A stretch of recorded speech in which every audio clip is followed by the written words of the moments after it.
Welcome to episode 141 of the Fanboy Podcast. I'm one of your hosts, Brett, and I'm joined, as always, by MFR himself, Mario Francisco Robles. He's here. Say hi. You're damn right I'm here, and I'm very excited. We're up to episode 141, and there's a lot to talk about, so I kind of feel like we could just dive right in, but I want to know how you're doing, Brett. How have you been since last week? I'm hanging in there. It was a very busy work week, but hey, I'm here doing this now, and nothing could be better. You went to Atlantic City. Did you lose your shirt? Did you, Oh no, I was pay in the mortgage.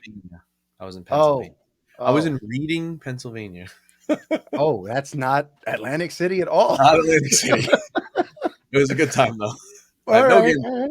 You made it back in one piece. I made it back in here.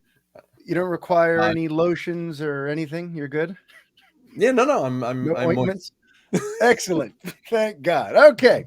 So now we're going to get into our Superman on film update, folks, because these last few weeks I've been remiss of my duties. I haven't offered you an update of the state of Superman on film.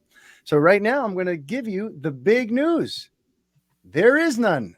Here we are once again. We are way past a year since there's been any update whatsoever about a Superman film coming to theaters. So what I was thinking was, instead of that, today is March 18th, Brett. And that means that today is the anniversary of the last time Superman appeared on film. This is the 1-year anniversary of Zack Snyder's Justice League.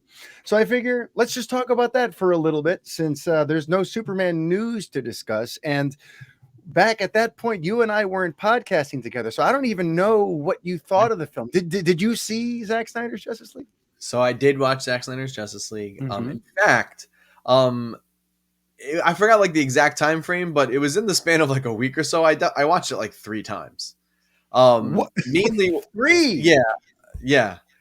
And not someone who is like obsessed with the previous Zack Snyder films. I like them fine, but I'm not like a diehard with that. I watched it 3 times. I obviously I think if I'm not mistaken, a year ago today, the second I got home from work, I just popped it on. I was like, I gotta watch this. So let me get this straight. Let me get this straight. 6 hours of WrestleMania is too much for you. But 12 hours of Zack Snyder's Justice League is just right. Is that what you're telling me? It's just right. It's the spot. So go ahead. What did you think? I remember I watched it. I watched it when I got home. I watched all 4 hours of it. I mean, immediately I was like, okay, this is 100% better than the theatrical cut. So I don't know why they scrapped it. It definitely is. It definitively is better. Yep. I don't think it's amazing, but it's definitely better than the theatrical cut. So with that, I then watched it again because when I finished it, I was so absolutely just mystified by what I had watched that I was like, it was incredible in this, not necessarily as an incredible film, but there was this something about it, like that it existed. I think I still couldn't wrap my head around it. And like, it was, listen, that movie is 4 hours and it's a lot. It is a lot to absorb. It's a lot. It's very dense. I mean, it's a lot of just background and like history and a lot of like monologuing and, something like that at 4 hours had a lot of slow points. Whereas like, for instance, the Batman was 3 hours and I didn't feel like that at all throughout the 3 hours. But for this 4 hours, there are definitely points that drag. So that was like my initial reaction. Then I'm like, I have to watch it again. So I did, and I largely came out feeling the same way. But it was starting to click at me now that I knew what to expect, what like some of the changes were from the theatrical cut. I could really focus more on the film.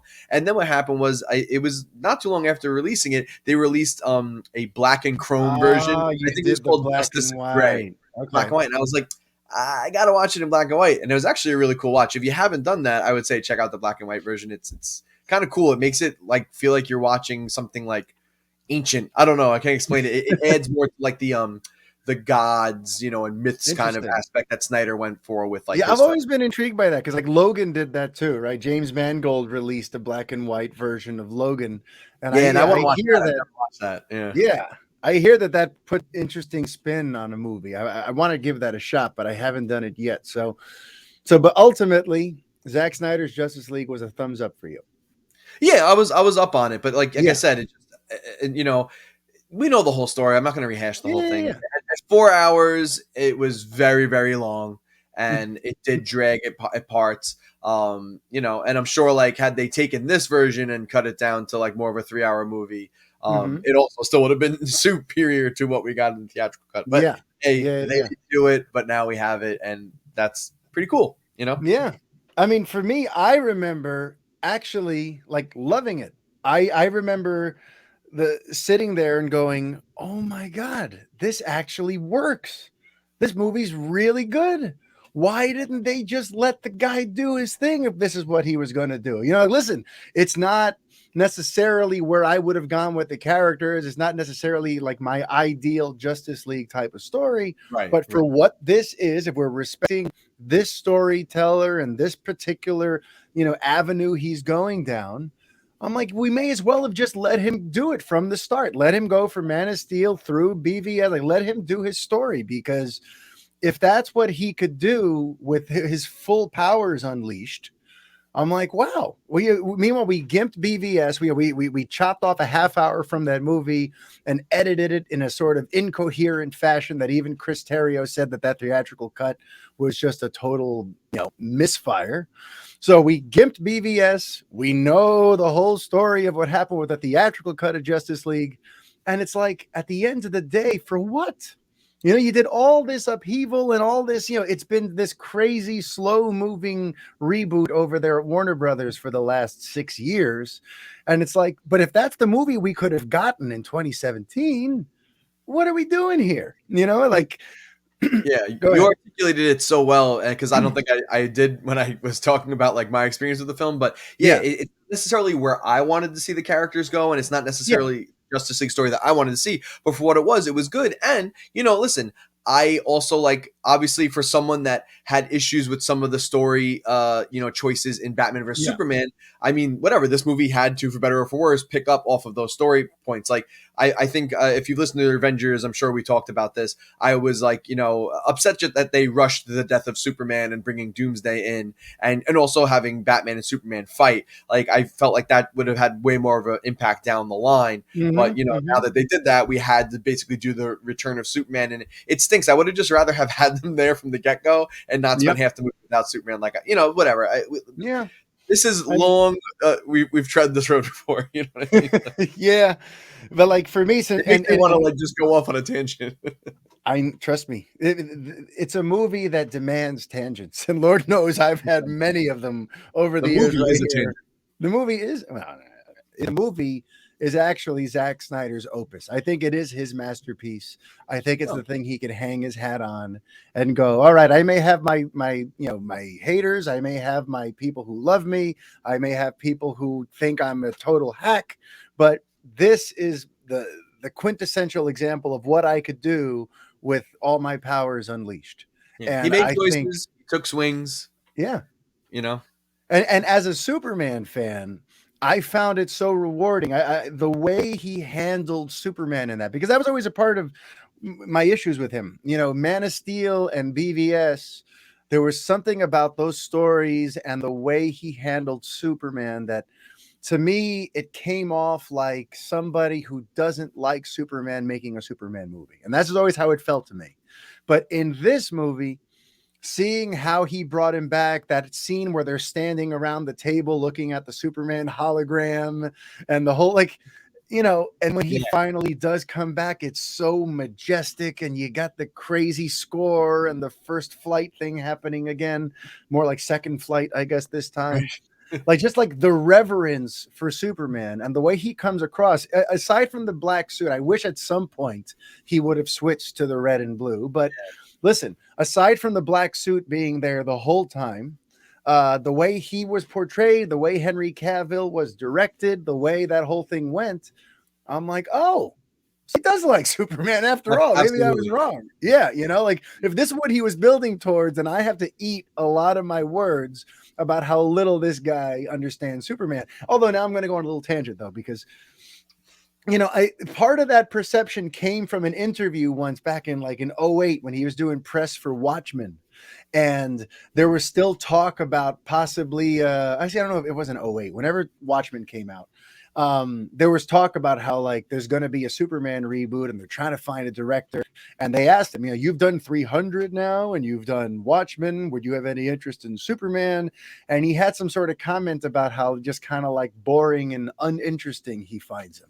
So I think I carried that with me forever. So that when he got the job for Man of Steel, I was like, do not tell me that they gave my boy to a guy who thinks he's boring. But anyway, Zack Snyder's Justice League money is boring, Yeah, but Zack Snyder's Justice League kind of finally like healed that wound. It finally made me see like, okay, he does see who Kal-El is and he is treating him with reverence. But then again, where was he going next? See, that's the thing that like, I love Zack Snyder's Justice League, but then that whole place they're going next where he's dark, evil Superman and the nightmare sequence. And there's rumor with Ben Affleck, Bruce Wayne was going to get with Lois and they were going to have a kid. Like things were going to get real weird later on. But for what we saw in those 4 hours, I was very, very happy. So happy first birthday, Zack Snyder's Justice League. Maybe I'll celebrate this weekend by sitting down and watching that 4-hour epic. Do you think you have another viewing in you? I could do it again. Yeah, watching in black and white. Do it. Well, maybe. And I kind of think too. We did a commentary on BVS, right? Although I don't think I ever released it, but maybe I finally will. Part of this, we did a commentary on the theatrical cut of Justice League. We did. It's on the YouTube. We should do a commentary for Zack Snyder's Justice League. I'm totally into that. That would be fun. But all right. So I think we're about ready to move on. But once again, happy birthday, Zack Snyder's Justice League. Yes, happy birthday. Stay tuned. One day there will be an actual update on Superman on film and what the future holds for our last son of Krypton. But for now, we move on. Oh, hope indeed. We have our hope. All right. So earlier this week, one of the big stories that came out was that everyone's favorite double-sided lightsaber yielding black and red weird villain, Darth Maul. That was very elegant. Yeah, thank you. Listen, I'm trying here. Darth Maul was supposed to be in Obi-Wan Kenobi over on Disney Plus with Ewan McGregor, part of the dusting off that continuity and making it exciting again, and he got cut. And let me just ask you, hey, when you heard that, did you weep a geek tear? No, I was kind of happy to hear that they did that because, I don't always agree with this, but it does seem like Disney's very much been relying on like the pool of like the nostalgia and like throwing these like a lot of these like characters in. And while I liked like the little winks and nods here and there, like that just seems like they're leaning too much on something. But then again, at the same time, not being super familiar with the animated stuff, when I watched that first teaser, like we talked about last week, I had no idea who all these weird bald, Hellraiser Jedi people were. Yeah. So like maybe I would have liked to have seen someone, but with the news that we already have like Vader coming back in some fashion, whether they're having a fight or just a flashback or whatever they're doing, I mean that's enough. I don't think we need Maul and him. At that point it just doesn't seem like is there necessarily a story purpose, for that? And plus we saw him in Solo. There's that teaser. It was at the end of Solo, the teaser, right? That we saw. Yeah. Or was it during the actual film? During the actual film, he speaks to Amelia Clark's character in the third act. Yeah, I mean, bring him back. I know he's back in the comics and stuff like that. He survived. Like, like they've been retconning everything.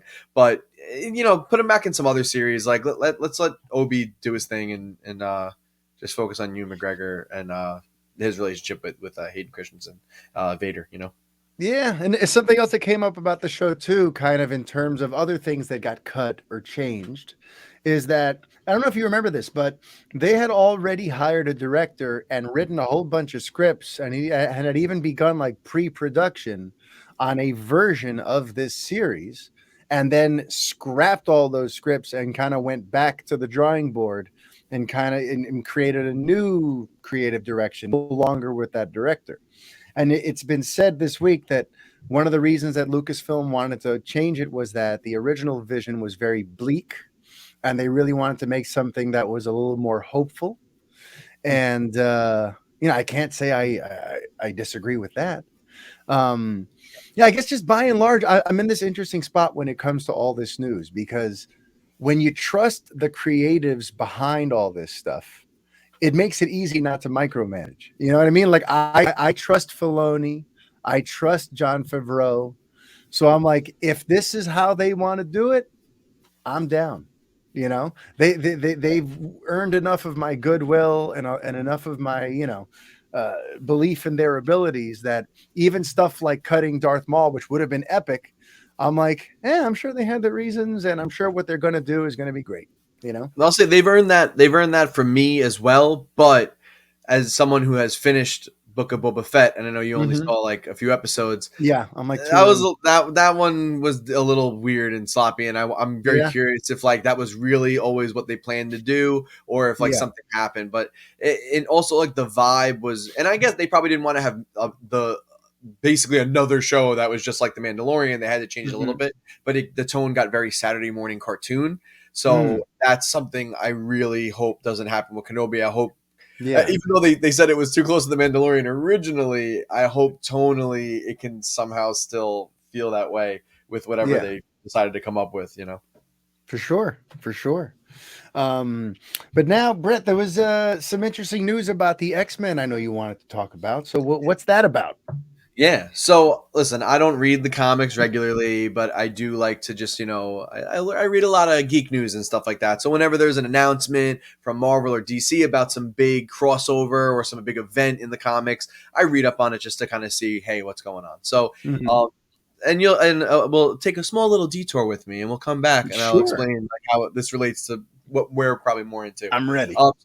In the comics, the X-Men, some years back, they all died, and there was actually no X-Men comics for a bit. I think Marvel was trying to kick it to Fox a little bit and be like, hey, we're not going to use any more X-Men content. They said they weren't, but we know.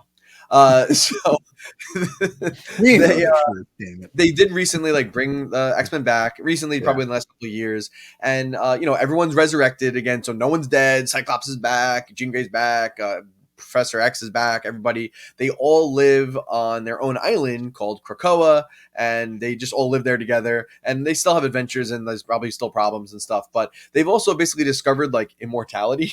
So literally, if one of them dies, they can make an exact replica or clone of them with all the memories intact. I don't know how it all works. You know, if you're really interested, just fucking look it up.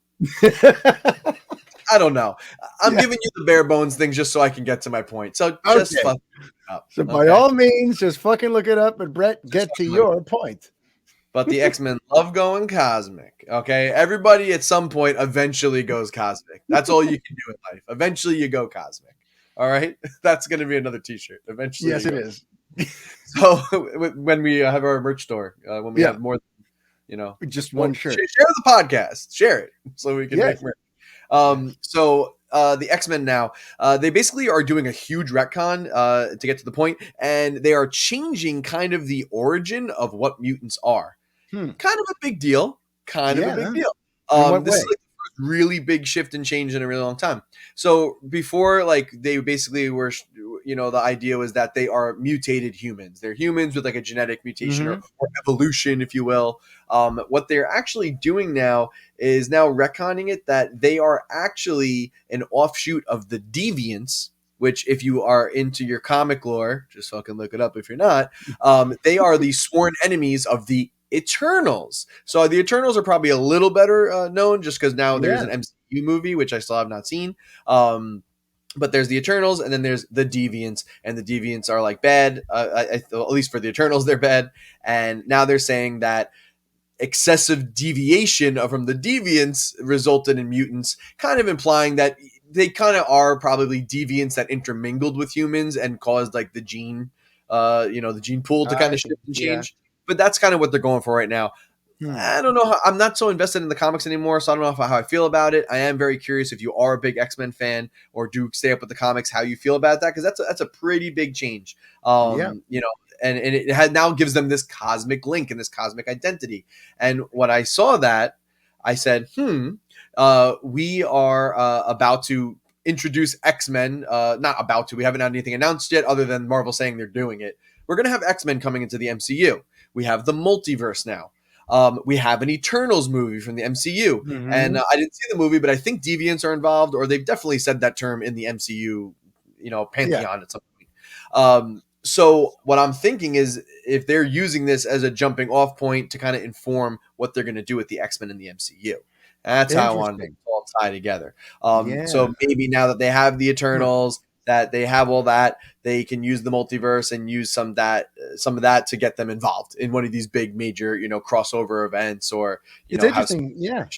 So it's like a bunch of stuff is going to be, for lack of a better term, a lot of stuff is going cosmic this phase in Marvel, right? Because we got Thor: Love and Thunder, which is going to be somewhere out there. We got Guardians 3, which is going to be somewhere out there. We've got, we just did the Eternals, which is, further kind of expanding on, the cosmic elements of the Marvel Cinematic Universe. So, and we know Captain Marvel's eventually going to get a sequel, and she's kind of floating around. Loki has some crazy stuff, with cosmic stuff. Technically, I mean, you can call the multiverse of madness some kind of weird thing. We also know with the next Ant-Man, we're going into the quantum realm, which is some other freakish place that exists in the Marvel universe. So yeah, they're basically like, we don't want to do any more terrestrial stuff. We're doing stuff everywhere else. So yeah, it's interesting. Yeah, I'm curious if that is going to inform the entrance of the X-Men into the MCU, and that's why they're making the change, because they want to have some kind of consistency. See, I don't like that at all, though. That's like, it's interesting, it's novel, it's original, it's a new spin on the X-Men mythology. But for me, like, what made the X-Men special was that the way it was sort of allegorical to society, and how mutant was really like a metaphor for just being different. And a lot of the reasons that the X-Men was popular in the 60s was it was kind of a commentary on the civil rights movement at the time. And it was like Malcolm X and Dr. King were Professor X and Magneto, and their different methodologies for trying to get change. There's the one who thinks we can get the humans to understand us and work with us, and there's the one who says we just have to kill them all. And at the end of the day, it all comes from this thing of like, some of us are just born different, and we're going to feel like outsiders, and people are going to persecute us, but there is something special about us, and I like that grounding for the X-Men mythology, making it suddenly now like there's this alien cosmic element. If they do change it into that, I don't know, that to me, that's going to sort of like dirty up the concept a little for me. It muddies the waters a little bit. It's not nearly as intriguing for me, but I guess you took the words right out of my mouth with that. Honestly, like I was thinking the exact thing. I'm like, the fact that like I could be a mutant, like, it was human. It was rooted in like, a little more grounded, Now it's just, I mean, technically, I guess it could be the same thing if this is just given the reasoning for the mutations, but it's just that it comes for some like weird, like, Deus Ex Machina in space or something. It's just like weird. Yeah, but I guess we'll keep an eye on that. In the years to come, we're going to find out how they're going to bring these X-Men in. We might even get a clue in Doctor Strange too, since we know Professor Xavier pops up in some form. So maybe we'll get our first real idea of how they're going to do this. And that's an interesting link you made, though, because you're right. When the comics got phased out, that was like when the MCU was doing great, and Marvel clearly wanted the film rights to the X-Men back. So, and Fox owned them. So they were like, let's discontinue the comics so that, to try to like bring down interest. They did it with Fantastic Four too, if I'm not mistaken. Yeah. They also dropped that comics. They were like really like trying to stick it to them to try to like. So in other words, like this wouldn't be the first time that there's been some correlation between what's going on in the comics and the whatever philosophies are happening over at Marvel Studios, whatever they're sort of thinking about and planning and strategizing for. Sure. So bringing in this cosmic link for X-Men may be that may be the door they're trying to open to bring in our beloved mutants. I just I hope they don't. But okay, so now we're going to move on, and James Bond has a new home. James Bond has a new home, and why don't you tell us all about it, Brett Muro? All right, guys. So, as we, if you're paying attention to just any media or entertainment company, like especially video games recently, companies are just gobbling each other up and merging and merging and merging, and it's an all-out content war and yada yada yada. So, the most recent acquisition, Amazon, has now for $8.5 billion purchased MGM. Okay, so MGM, Billion.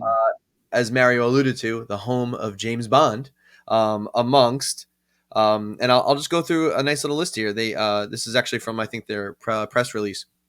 MGM has a vast catalog with more than 4,000 films: 12 Angry Men, Basic Instinct, Creed, James Bond, Legally Blonde.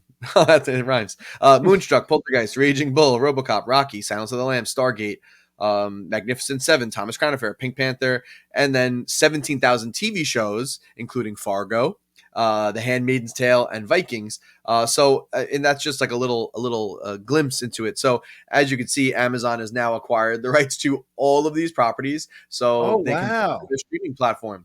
So now they'll be able to develop shows based on all of those franchises and more. Like I said, there's 4,000 films and 17,000 TV shows, and some really good ones and like that we watch and like Yeah. Fargo. Um, Hmm. yeah, Now, hey, uh, do you know if that means they're going to move Fargo off FX and it's going to be an Amazon exclusive now? Have they said anything about that yet? they have not mentioned any of that yet. That's actually Okay. really wild though. But you see, listen, that's a bunch of content they got and a bunch of stuff that they can develop. To pull on that nostalgia. Yeah. Now I wonder what they're going to. Strand on your sweater, tug on that strand. Yeah, that They're nostalgia. probably going to do the thing where they release it in the theater for X amount of days before it comes to Amazon. But it is just crazy to think where we've gotten now, where these streaming giants now like own everything. Yeah, That's so James Bond is now an Amazon character. Who'd have thunk it? yeah, By the way, did you get a chance to see the last one? yeah. Of course. I haven't done it. I'm a bad Bond fan. What did you think? Should I bother to go see it? Was it Yeah, worth it? absolutely. It's very good. Yeah, it's very good. All right, because I love If the you've seen director. the other ones, yeah, it's Yeah. it's it's an actual. It's the first time they actually like capped off like a James Bond series. Like Hmm. this Yeah, closes because out. It usually it just connects gets back to the rebooted. first film. It's like Yeah. its own little subset now, and it's the first time they really did that, and it's really good. It's a great little. All Not a right. little. It's a 5 film arc. It's wild. Yeah.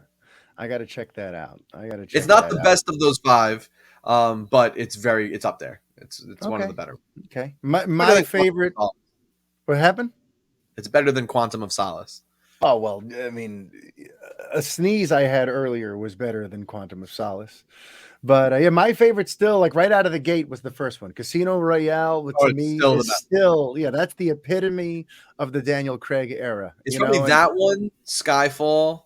Um, yeah, No Time to Die is probably better than Spectre, then Quantum of Solace. That's probably my okay, order.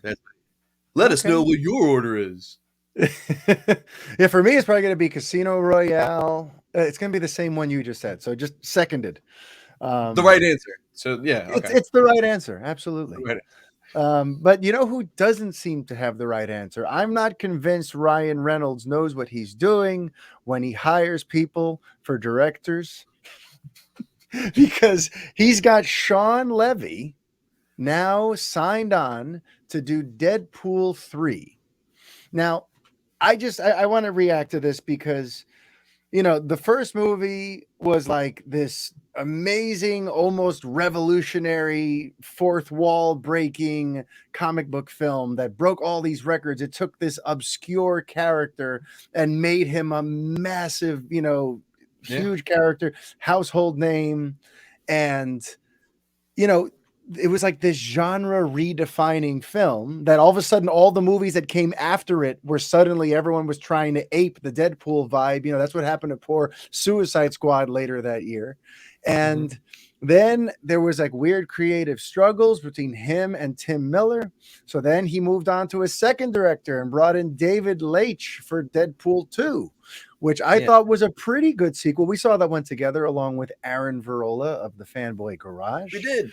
And I thought that was pretty good. It wasn't quite as good as the first in my guesstimation. But Yeah. then things have been radio silent for a while, ever since this Fox and Disney merger, purchase, whatever you want to call it. The big question's been, what's going to happen with Deadpool? Are they going to, fold it up? Are they going to reintroduce him in some PG form into the MCU? And there's been little clues here and there about what could happen, but now we seem to have our first real indication of what will. Because not only did they say that Sean Levy is going to be directing it, but they also said it's going to be produced under the Fox banner. So that tells me that maybe they're going to actually keep him somewhat separate of the rest of the MCU. Because when this news came out, I found that interesting. It didn't say like Marvel Studios producing Deadpool 3. It said like it's coming through Fox. So and I think it's still going to be rated R, if I'm not mistaken. That was said. It's going to be rated R. That was said. I mean, it's very possible. I think I read that, unless it was a lie. No, but it could have been a lie. But while you research whether or not you just misinformed Fanboy Nation, I just want to talk a little about Sean Levy, because I'm not terribly impressed with this guy. When I think of Deadpool, which is kind of edgy and grown up and kind of just has like a dark, twisted, subversive thing about it, Sean Levy, the director of Night at the Museum, I don't think that that's who I think of. To me, he's a very sort of vanilla director who has a filmography that does not tell me this is a guy who's earned his way to Deadpool. Because recently he's had a interesting little run. Like Ryan Reynolds calls it his trilogy with Sean Levy, because he did Free Guy. They just did the Adam Project over on Netflix. That's getting really good buzz, which I want to see. And I'm hearing that the action and stuff in it is very good as well. So maybe that's why Ryan was sold. I didn't see Free Guy either, but I heard that actually most people are kind of positive on it. So I plan to get to those soon. When I look at that filmography, I look at Night at the Museum 1 and 2. We got Date Night. We got Cheaper by the Dozen, Real Steel. To me, these are all very like just harmless, feckless, simple, safe little studio films, And to me, none of that is what made Deadpool. So I don't know. Did you have a particular reaction when you heard this news? I mean, he keeps switching directors every film, so I'm just like, all right, whatever. Like, and immediately when I saw that, I was like, all right, well, he just did Free Guy with him. He just did this, and he likes to work, I think, with like repeat directors and people. But anyway, just to put also something out there, because you look at Sean Levy's, his credits, so to speak, are not like crazy. But let's not forget, I'm looking at Tim Miller, who directed the first one. He came from a studio background doing graphics and effects. He was a rookie director, yes. So, I mean, you had him, and he has not many things, and a lot of them, Terminator, Dark Fate. Actually, I think he's a producer on that. Where was he directing? No, he directed Dark Fate and Class. Yeah, he did. That was a stinker. And then he did Deadpool, which was like a hit for him. And then, like, that's it. So, you had him, and then let's just go to David Leitch. Yeah. I know, but Miller got him. I swear, Miller understood Deadpool and what a Deadpool movie had to be. Sure. Leitch, was riding a high coming off of the John Wick movies, and he was, he was the guy who went from being like a stunt coordinator to now being a director, and then this was his next big, post John Wick project, was doing Deadpool 2. And I guess Ryan Reynolds thought so much of him that he didn't bring him back for the third one. But also as another guy that doesn't have, he did John Wick, and then he did Atomic Blonde, which I don't think did well. He did Deadpool 2, which, was okay. He shot a Celine Dion music video, which I think was actually the one that's in Deadpool, if I'm not mistaken. He did Hobbs and Shaw, which I'm sure did well because The Rock's in it. Not because he directed it, probably because The Rock's in it. Yeah. So when you really look, he likes to pick these guys that are not like that. None of these guys have big filmographies. I mean, Sean Levy is arguably going to be the most decorated director he's had on a Deadpool movie. To me, there's just something about him that screams safe. And I feel like that's the Disney quotient in this new Deadpool movie. Yes, it's going to be produced under the Fox banner. Yeah. But I swear, Sean Levy was a very easy hire for Yeah. for Disney to consider there. I have a feeling Um, Ryan Reynolds is also like very hands-on with these projects, and he mhm. probably wants somebody that's going to work with him because he's probably going to be coming in there. He executive produces, I think, all the films too, so I'm sure he's having a lot of say and stuff, and Yeah, probably a lot more control than you think. yeah, Especially being the star and kind of like he's kind of the reason. None of these you can't give it the credit to these directors. Ryan Reynolds is the reason this character is popular and is getting a third film. I mean, that like is he true. was the one pushing like the groundswell to even get that first one made. We can even talk about that really quick if you remember, like the leaked Sure. video. Like he leaked a Hmm. video, like I No, think it from to was his Tim VFX Miller, I believe. I believe it was the or Huey. director himself who Yeah. leaked it, and it created the buzz and wham. But this is Ryan Reynolds' baby, so I also Yes. feel like he takes these directors where like he's probably giving them a big break, and he's like, "But listen, I'm gonna like override most of your decisions and do whatever I want." Yeah. We all like to think of that smiley Ryan Reynolds just with that shit-eating grin all the time, but I think he's a real meanie. And Uh, by the way, hang on. I just got the confirmation. You did not lie to Fanboy Nation. Deadpool 3 will be rated R, according to Kevin Feige. I didn't I would see not lie that. to you, Somehow Fanboy I Nation. missed that. Fanboy forever. Wow. I would not lie to you. Well, you know what? I stand corrected. I totally thought that you were talking out of your ass with that, but No, Disney is I'm on top going of my. to yeah, Disney is going to give us another rated R Deadpool movie. I still Yeah, think Sean Levy is a weird choice for it, but I guess we'll find out more about that project as things come along. But sure. at least we finally have news, though, right? Because to me, the Deadpool 3 question's been lingering for a bit, and now we know it's coming. But all right, so now another thing that's coming that I don't think anyone predicted a few years back is that Star Trek 4 with the J.J. Abrams cast is officially moving forward, and this comes after the last film sort of stumbled at the box office. It was a good one. Did you see Star Trek Beyond?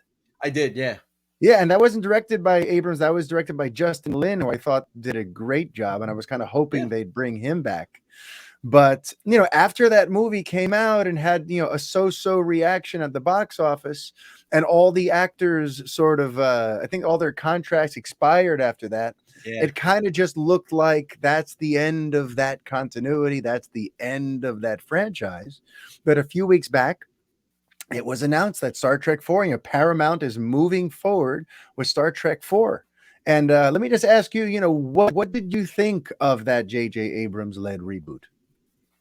Yeah, so I was never a huge Trekkie. I was Yeah. always more of a Star Wars guy. So I know it's different for people that are diehard Trekkies. I really enjoyed the movies. I was always like passively interested in Star Trek. My Star Trek's more the Next Generation. I liked Jean-Luc Picard, and I Mhm. watched all the Next Generation movies, and I would sometimes watch the show, but I wasn't like really consistent on it. So when those came out, I was like, I had a familiarity, but I really thought I first of all, I think that first one is tremendous. Yes. There's also some really amazing like slapstick comedy in it by Carl Urban and Chris Pine early on in the film. That is just chef's kiss. I mean, it's like really, Yes. really good. And people were down on the second one, Wrath. What one was that called? Beyond Star. Yeah. Into Darkness. Into Darkness. Yeah, not Yes. Beyond Darkness. Okay. That one was really good too. I really enjoyed that one. So I'm a Yeah. big fan of these films. I love all the cast in it. I think they nailed every single character. Mhm. Sadly, we won't have obviously Anton Yelkin making a return, Yeah. which is a real bummer. That's like such a tragedy that happened to him. But yeah, Yep. I love those films, and I know you are too. This is like a thing we share a bond over. We really like these. So Yeah. And just like you, like I was never into Star Trek. And less than you, I never even saw anything. Like you have some connection to the Next right. Generation and some of the Next Generation movies. I never watched an entire episode of any version of Star Trek. And Wow. I think the only movie I have any kind of relation to was Star Trek 4. And all I remember is being a little kid, and I was very I found it very interesting watching Spock swim with whales. But that's like all I remember about anything related to Star Trek. And That's then my when Abrams, favorite story ever. that's all Spock I know. swimming with whales. Spock swimming with whales. That's what I got, folks.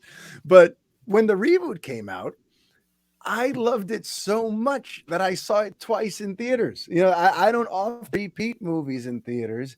And I thought this was so damn good. I brought my mom to the movies to see it with her because I knew she'd like it too. There's something about it, like the way the energy Abrams brought it. It was like it was Star Trek by way of a Star Wars fan. So it kind of spoke to me in that way.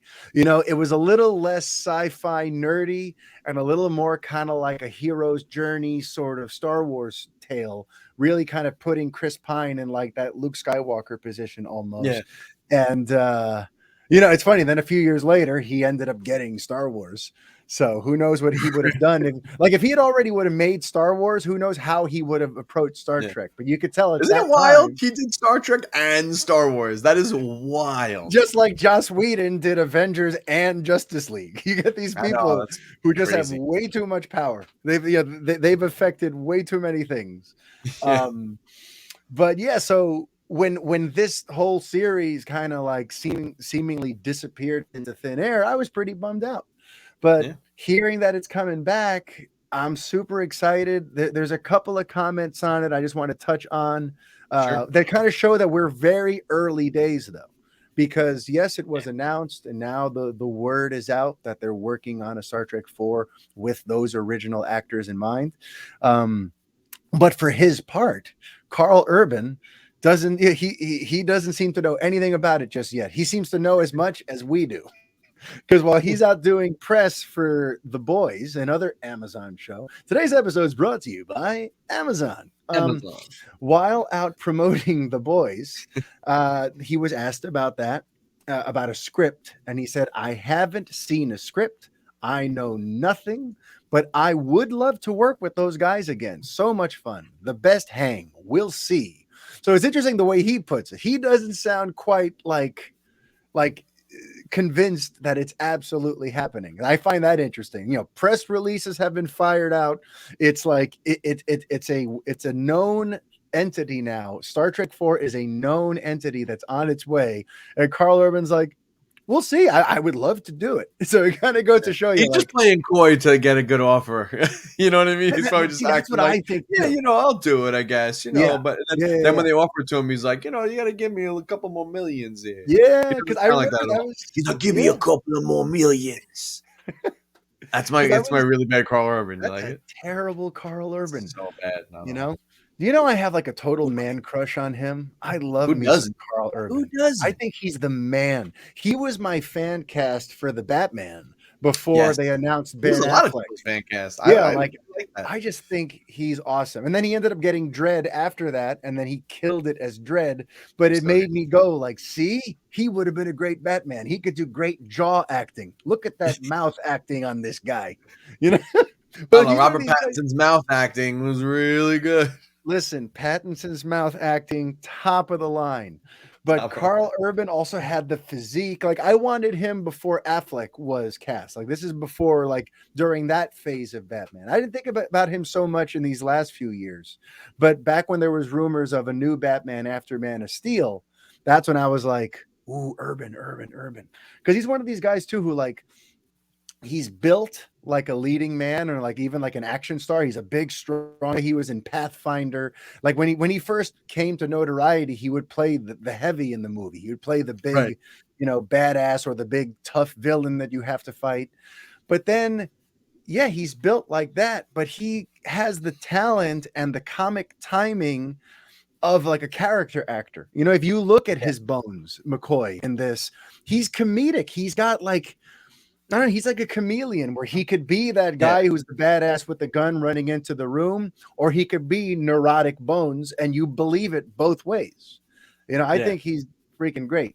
But yeah, so as of right now, though, he doesn't seem like 100% all systems go. And I think you're right, because one of the rumors, I think 2-3 years ago, the last time this movie came up, was that Pine and possibly Urban himself were kind of holding out. They wanted new deals and they wanted bigger paydays. So I wonder if that's one of the things. I'll do it. You got to pay me.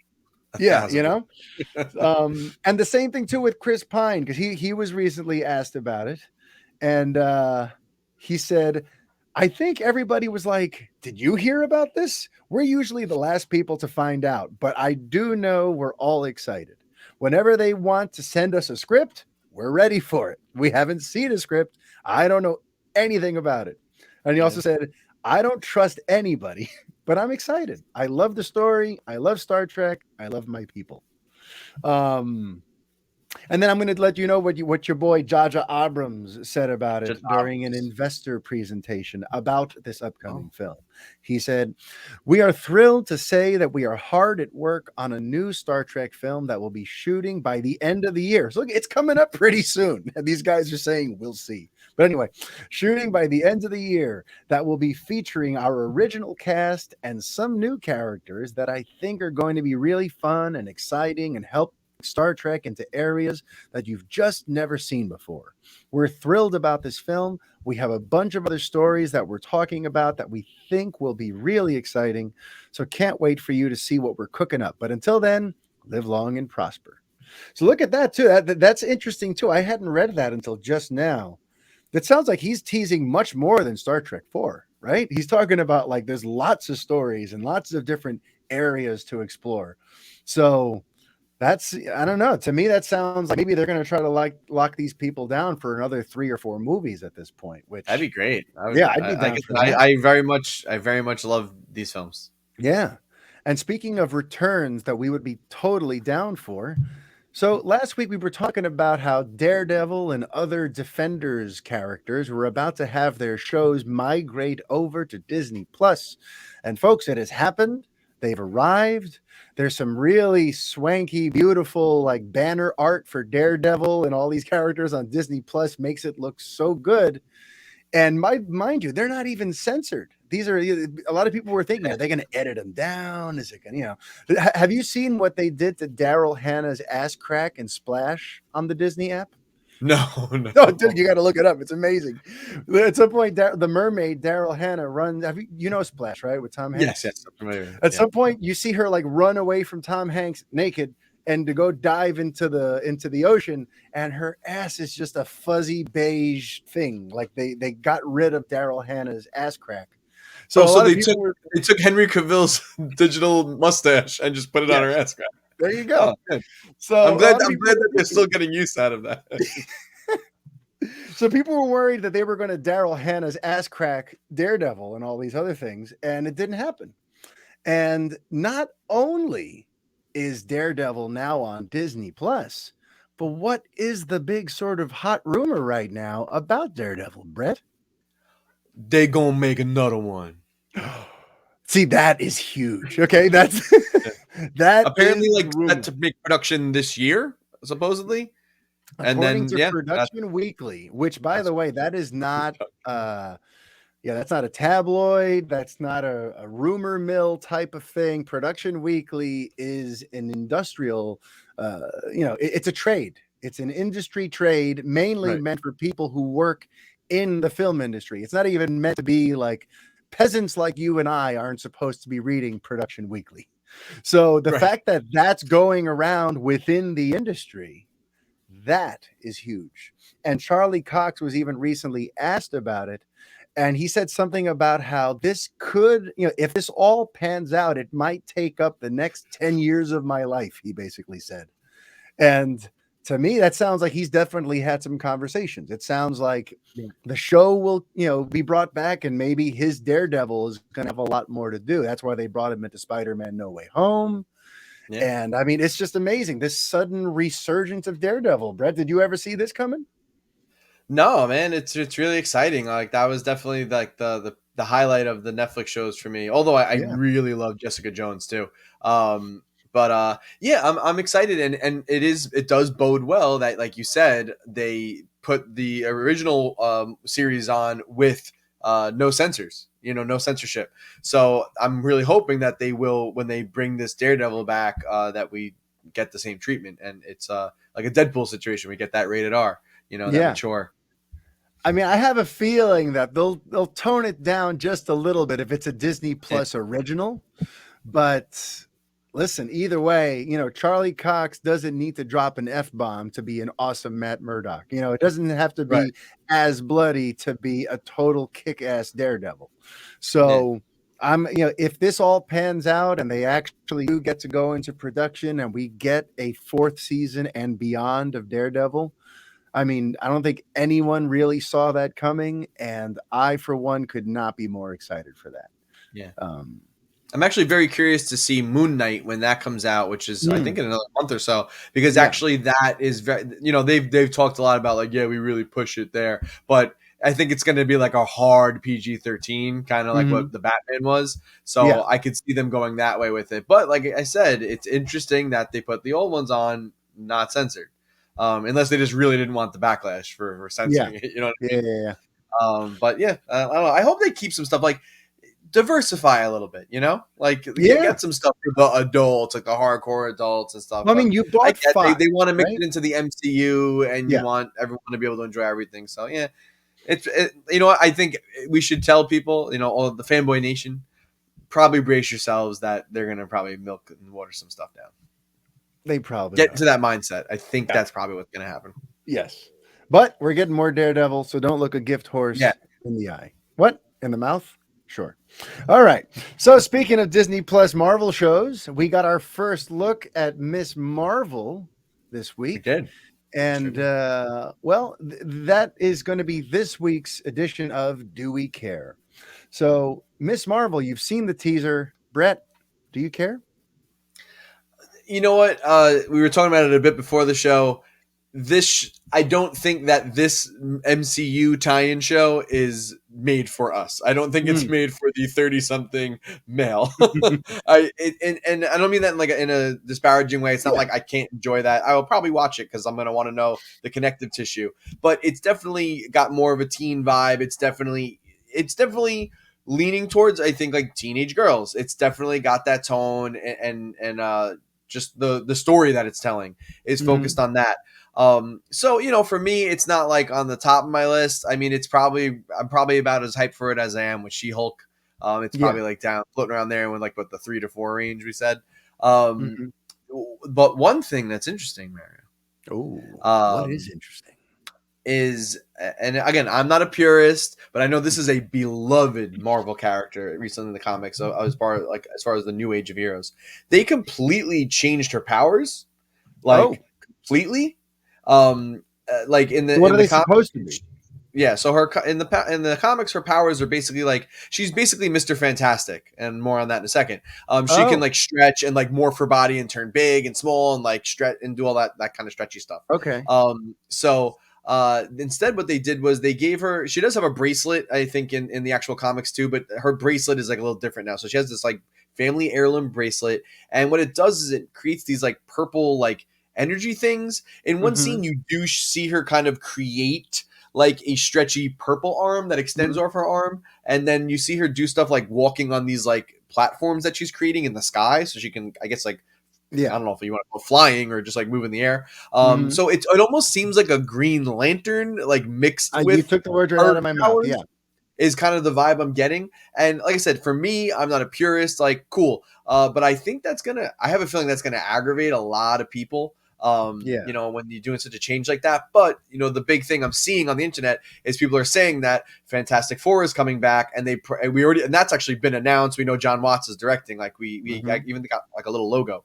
I don't think they want to confuse the powers, because then they'd have two heroes with the exact same powers. Number one, that is true. Yeah. Two, the other thing I've seen floating around is that like the CG, I think, would be very, very expensive to have to like do all this like body dysmorphia to like render. I got you. Render that and to make it look good, and it would just be, I think, like too much. Especially they're probably doing a smaller budget because it's a show, not a film.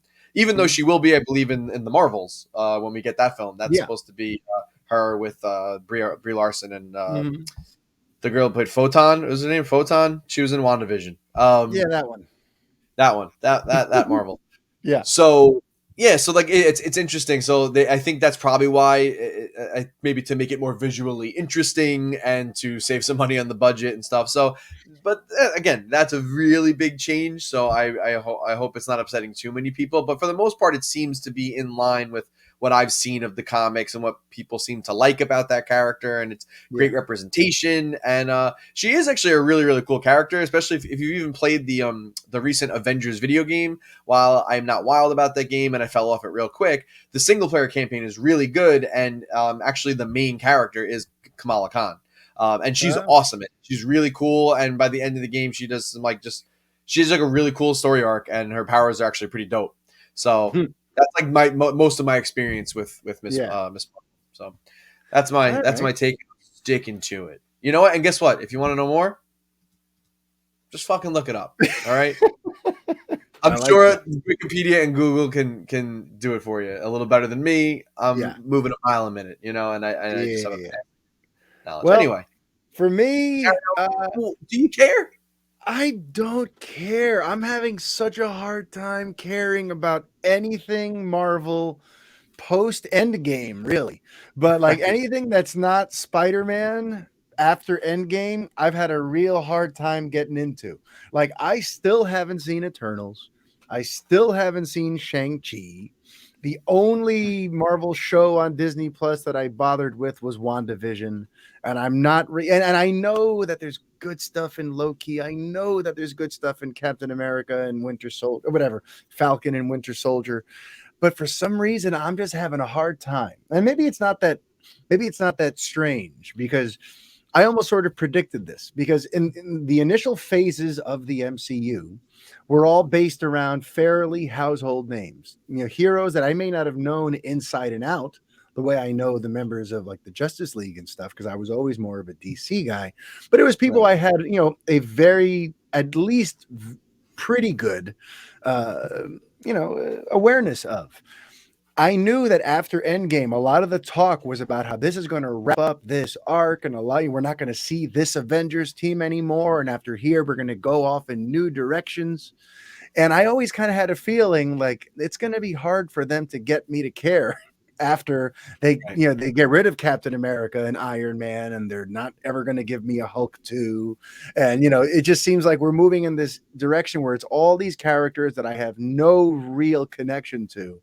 And I kind of had a feeling I was going to tune out, and I pretty much have.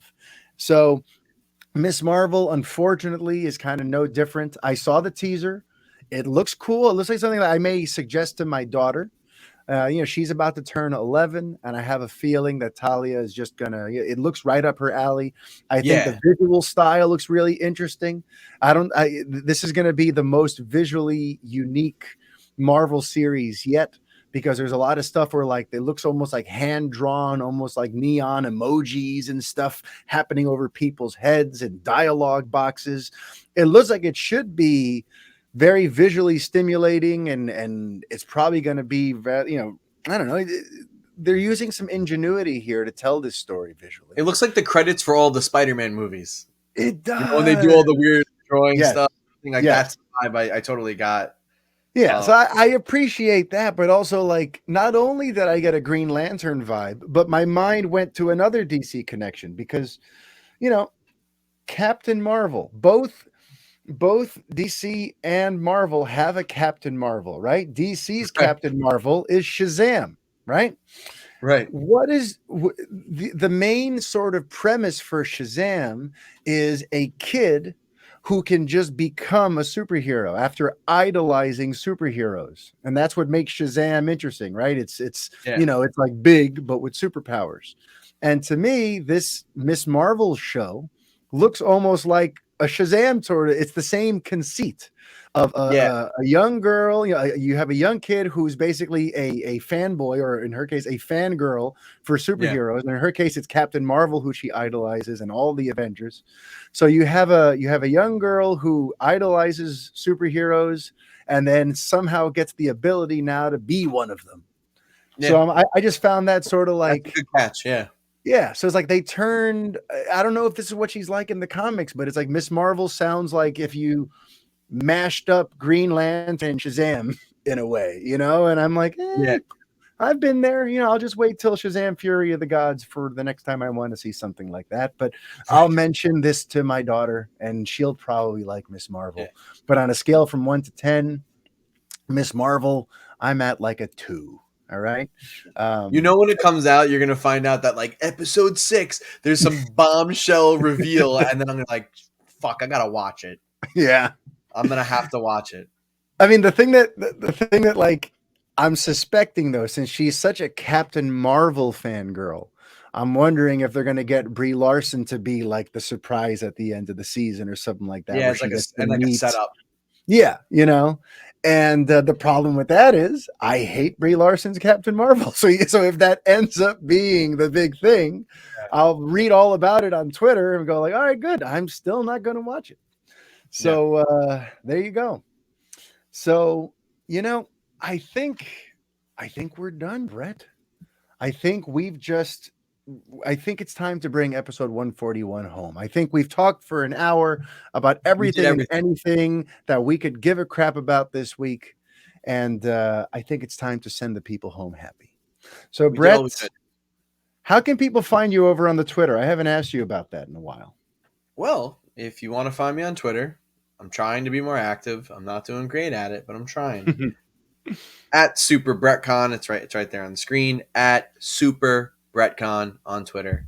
And get at him. And remember, folks, you can find me over on the Twitter at Superman on Film. And I've been talking a lot of smack over there lately. There's been a lot to talk about because I'm really salty at these people who are trying to clown on the Batman, who are rooting against the Batman, but claim to be DC fans. But really, they're just fans of one particular guy's vision of DC characters.